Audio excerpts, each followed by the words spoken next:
Having read as much as I could about these events, I would like now to put in writing and on the net my thoughts and predictions.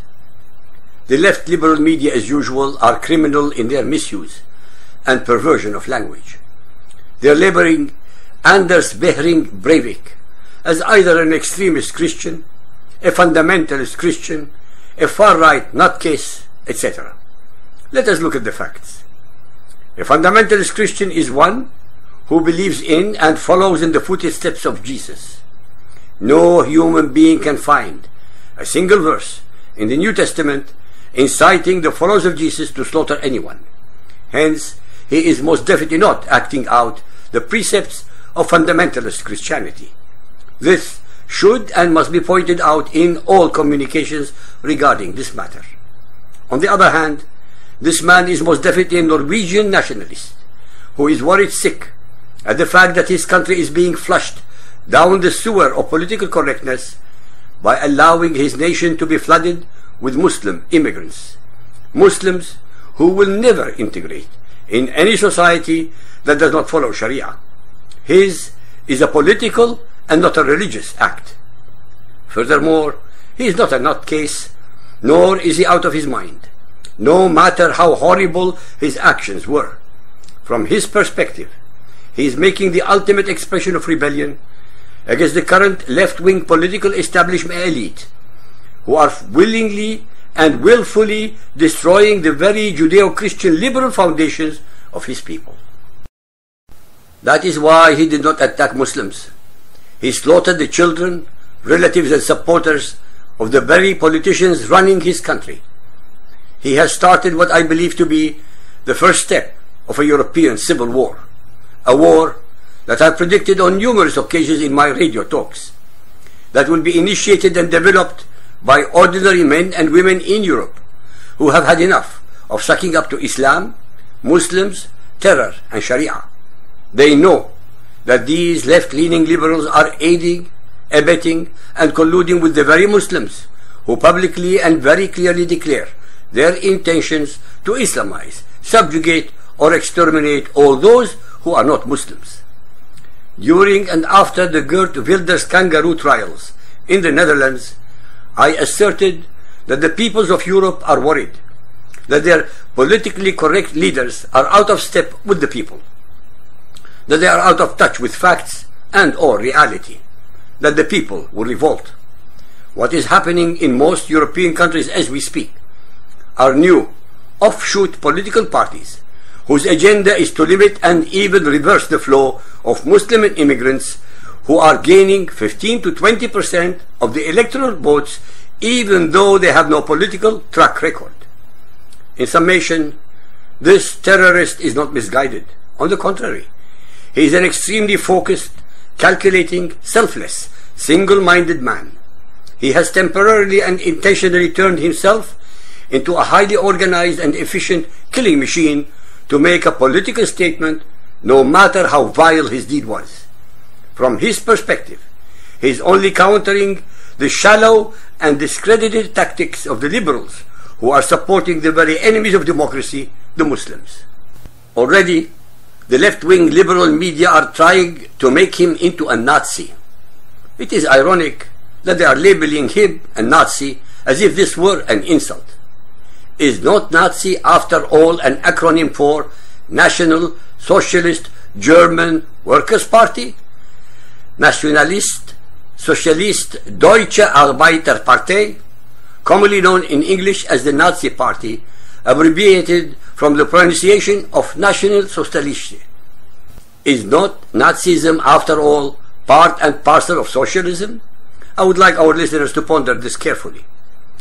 They are doing their utmost to hide the fact that Angela Merkel of Germany, Sarkozy of France, and Cameron of the United Kingdom have already admitted that multiculturalism has utterly failed. In fact, they are wrong. As usual with left-wingers, they either pervert the meaning of words or are too stupid to understand them. Multiculturalism is very successful. It only fails with Muslims. In Europe, there are ethnics from India, Vietnam, China, Japan, Korea and others who are part and parcel of the fabric of Europe and add a very beautiful multicolored rainbow to it. Each of the above have kept their traditions, but integrated into and among their host peoples. The odd people out are the Muslims, who are totally and unambiguously prohibited from ever integrating with any human group that does not follow Sharia. For those who are in doubt, I challenge any human being on earth to disprove the following crystal clear Quranic verses. Al-Anfal 8.55. For the worst of beasts in the sight of Allah are those who reject Him. They will not believe. La yu'minuna. These beasts that Allah is mentioning are all unbelievers. That is, all non-Muslims called kuffar in Arabic. Al-Tawbah 9.29.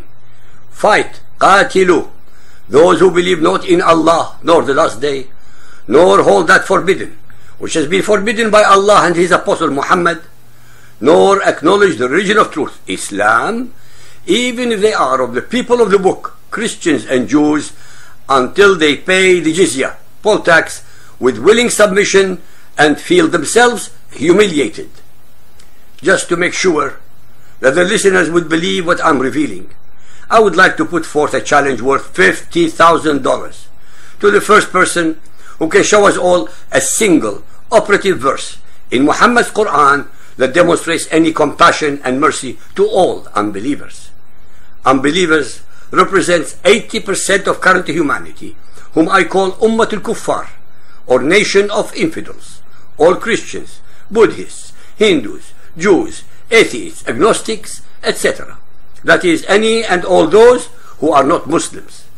50,000 for just one little verse. Any takers? Al-Tawbah 9.33.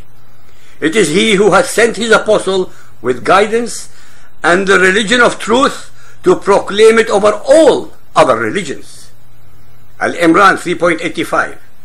If anyone desires a religion other than Islam, submission to Allah, never will it be accepted of him. These verses remind me of Hitler's Mein Kampf, the Nazi master race creed. Al-Bayyinah 98.6. Those who reject the truth of Islam among the people of the book, Christians and Jews, and among the polytheists, will be in hellfire to dwell therein forever. They are the worst of creatures. Al-Ma'idah 5.51. O ye who believe, take not the Jews Yahud, and the Christians Nasara, for your friends and protectors. They are but friends and protectors to each other, and he amongst you that turns for them for friendship is of them. Al-Imran 3.118. O ye who believe, take not into your intimacy those outside your religion, pagans, Jews and Christians. They will not fail to corrupt you. They only desire your ruin. Rank hatred has already appeared from their mouths. What their hearts conceal is far worse. Ladies and gentlemen, is there anyone listening who has not absorbed or understood the hate-mongering, war-mongering, misogynist, racist, vile, and most assuredly ungodly verses that I just recited from Muhammad's Quran? What Anders has done is most certainly not his normal nature or pattern of behavior. He has actually intentionally targeted the appeasers and supporters of Islam with the bitter taste normally experienced by the usual victims of Islam. As a rule, when Muslims carry out such atrocities on each other or outsiders, most people in the rest of the world have been programmed to shrug their shoulders and indeed turn a blind eye to anything that may possibly further offend or upset the perpetrators of these acts.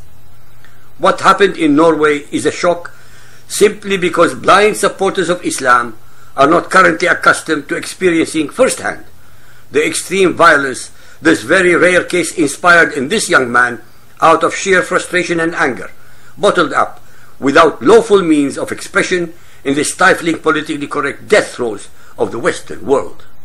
For the last 65 years, these left-leaning political parties in Europe have been practicing social engineering upon their own people. They have been under the utterly misguided idea that all humans are equal. Humans are equal under the law. They are entitled to liberty, freedom, and the pursuit of happiness. Otherwise, they are not equal. Some are more productive, inventive, and/or creative than others. Because of these erroneous policies, the standard of education in Europe and even in the United States of America has plummeted because of the assumption that the standards should be lowered for the new immigrants so that they do not feel unequal. Although I have nothing but revulsion at the monstrosity of his actions, nonetheless, I fully understand where he is coming from. During his trial, he will prove to be very sophisticated, articulate, and forthright. His mission, as he perceives it, is to save Christian Europe from Islam. Believe it or not, there will be more copycat acts like his in many other countries conducted by both Muslims and nationalists. Whether the leftists like it or not, Europe will not be the same after this horrible event. Europe will undergo an even more traumatic experience during his trial.